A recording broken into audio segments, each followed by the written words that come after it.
سلام بچه‌ها، شما هم از گرمای این روزا تابستون بیزارین و دوست داریم که یه سفری کنیم تو زمستون و برف‌بازی. خب جواب این سوالتون پیش من. شاید فکرید این برف شادی رو میگم، ولی نه، اینو نمیگم.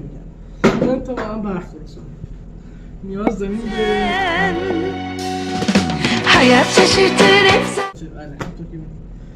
یه دونه بشقاب و من تا یه چیزایی داخل پمپر اضافه کنم. به اینجا بگیر، اینو باز میکنیم،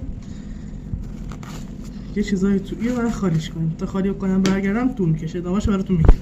بچه‌ها آماده شد، همونطور که می‌بینید. خب اینم آبو میریزیم روش ببینیم چه اتفاقی میفته. خب بچه‌ها به خاطری که این ویدیو طولانی شد، من ویدیو رو همینجا می‌بندم و میکنمش دو پارت دو شد تو همین چنل میذارم. پس چنل رو سابسکرایب کن، زنگوله هم فرا کن تا ببینید تا ویدیوی بعدی. بای.